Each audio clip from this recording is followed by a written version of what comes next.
the thing I would like to point out about this sex strike, there's so many jokes to be made about it. The thing I would like to point out is that it doesn't make any sense.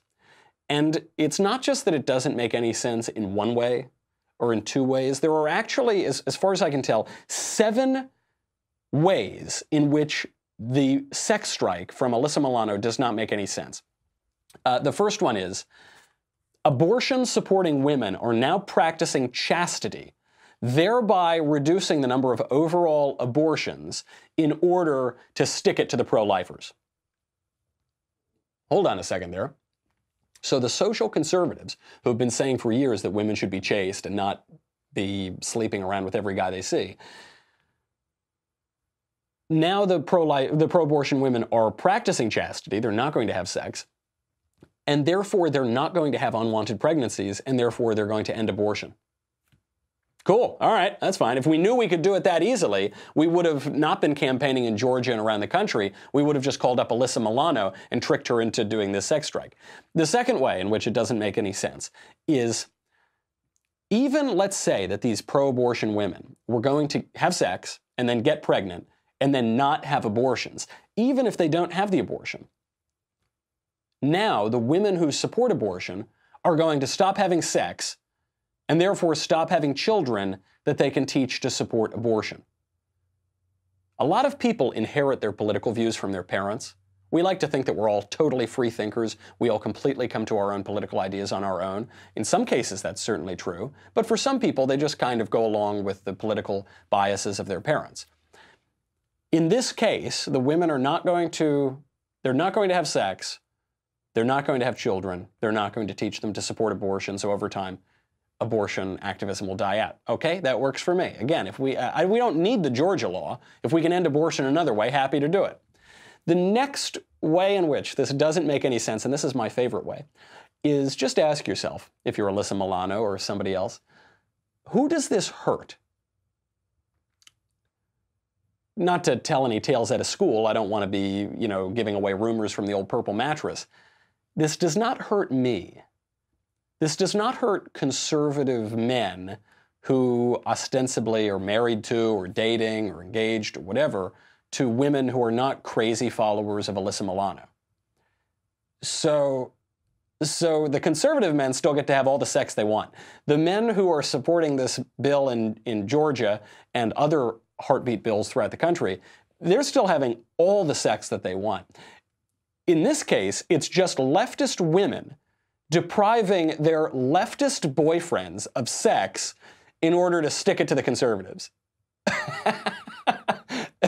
Great, man. I often point out that feminist men are the creepiest people that have ever walked the face of the earth. They're all just walking Beto O'Rourke's, and you would never let your daughter go near a feminist man. Feminist men are the kind of guys who, when you go out of town, they're there to comfort your girlfriend, that's kind of feminist men. So these guys they've basically made a deal with the devil. They've said, we're going to surrender our manliness, we're going to surrender our masculinity, we're going to not be toxic, we're going to be totally feminist men in order to ingratiate themselves to women. They're going to be like really sensitive, and like, So those guys have made that deal because they think it's going to help them sleep with a lot more women. And now those are the only guys who are not having sex because of this stupid ban. Okay, works for me. Another way in which this doesn't make sense, number 4, women. So the idea is the only way that women can change this abortion law in Georgia, the only way they can affect political change, is by not having sex with men and therefore compelling men to change the law, because only men can change the law, except that women make up the majority of the country. And women have a major voting advantage over men. Women vote over men with a 15-point margin. So not only the majority of the country, the majority of the electorate. If women want to affect political change, they can. Now, the premise here, of course, is ridiculous. Alyssa Milano's premise is that all women want to have abortion on demand all the time. That isn't true. Half of women support pro-life. Half of women oppose abortion. But if women did all support abortion, you could change any abortion law in the country.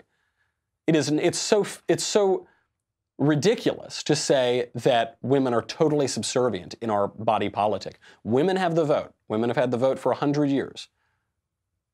They don't need to rely on men. They don't need to compel men. They don't need to trick men into giving them what they want to have.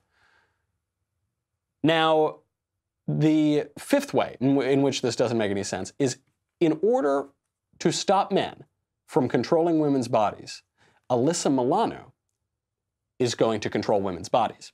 So the whole premise here is that women don't have any autonomy over their bodies. Therefore, you can't have sex women. And this leads to my favorite irony of the whole thing, which is that sexually liberated women are now admitting that men like sex more than women. The Alyssa Milanos of the world, the people who support the sexual revolution, abortion, all those sorts of things, they are now admitting that really men prefer sex. And women, maybe they like sex, but they don't like it as much as men. Sex, they say, is primarily about men's pleasure. That's the thesis of the sexual revolution types. They wouldn't admit that in those words, because traditionally sex is primarily about making babies. I mean, a euphemism for sex is, hey, you two going to go over there and make some babies? That's traditionally. But now what the abortion activists are saying is, no, sex is not primarily about making babies. We can totally stop making babies, and if you accidentally do make a baby, we'll kill the baby. But if it's not primarily about making babies, then what is it? Is it primarily about women's pleasure? No. If sex were primarily about women's pleasure, then Alyssa Milano wouldn't propose a sex strike to compel men to change the law. The only reason the sex strike should work is because men really, really like sex and women don't like sex that much. So now you've got the left, the sexual revolution types, admitting that sex is primarily about men's pleasure. Which, by the way, in this day and age is obviously the case. And if you talk to any guy after he's had a couple drinks, no matter if he's a liberal guy, a so-called feminist guy, or a regular normal guy, they will all point this out. This is the greatest trick that feminism has ever played on women, is convincing women to give men limitless sexual gratification with absolutely no accountability, no responsibility whatsoever, and then convincing themselves that they're the ones benefiting. So women they'll say, okay, I've actually heard this before. Say, I'm going to go out and I'm going to pick up a guy tonight and we're just going to have casual sex and it's not going to mean anything. You see every guy in the country just, oh my gosh, no, am I dreaming? Wake up, I'm pinching myself, I can't. But the women have convinced themselves of this because feminists want to convince women that women react to sex in exactly the same way men do. And I think a lot of the reason why some left-wing women are upset with Alyssa Milano right now is she's giving away the game. She's admitting, no, men want sex more than women do. Men like sex physically more than women do. That's why this idea of a sex strike has existed since the earliest days of our history. It's why the classic example of this is a play from ancient Greece, and it has persisted over time.